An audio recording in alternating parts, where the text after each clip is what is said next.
নমস্কার। অনেক দিন বাদে সোনার তরীতে এসেছে। খুব অসুস্থ, তার মধ্যে কাটছে দিন। মন খারাপের মধ্যেও একটু দিন কাটছে। আমার বাড়ির একটা ছোট সদস্য, 8 মাস বয়স, শাখালু ডালমেশিয়া, ভীষণ বয়সজনিত চঞ্চলতায় একেবারে আমাদের অস্থির করে দেয়। এখন আমি নিয়ে চলেছি ওকে স্কুলে ভর্তি করতে। স্কুলে ভর্তি করতে নিয়ে যাচ্ছি, মানে ট্রেনিং সেন্টার কাম হস্টেল। আপাতত 3 মাস, তারপরে যদি আমাদের মনোপুত হয় ও ট্রেনিং। আসলে আমার অল্প বয়সের একটা জার্মান স্পিচ ছিল, তাকে আমি 1 মাস 10 দিনে হাতে পেয়েছিলাম।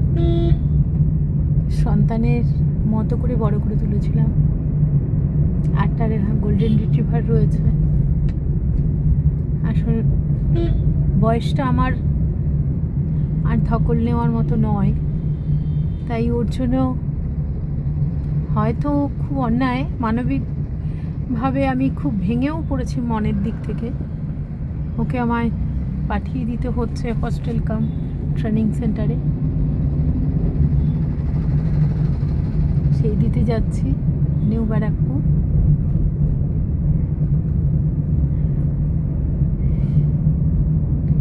মন ভিজে আছে, কিছু করার নেই। ওকে সারা জীবন কাছে রাখবো বলেই আজকে এই কঠিন পদক্ষেপটা নিতে হলো। দেখা যাক কি করা যায়। খুব ভালো ছেলে, খুব ভালো ছেলে। ওর কষ্ট হবে প্রথম খুব, এখনো কষ্ট হচ্ছে, কারণ ও এত দুষ্টুমি করছে, ফ্রিকোয়েন্টলি ভুগছে, যার জন্য যে আমি আর পেরে উঠছি না ওকে নিয়ে। তাই ওকে পাঠিয়ে দিচ্ছি। 3 মাস পরে কি হয় একটা ফিডব্যাক অবশ্যই আপনাদের দেবো।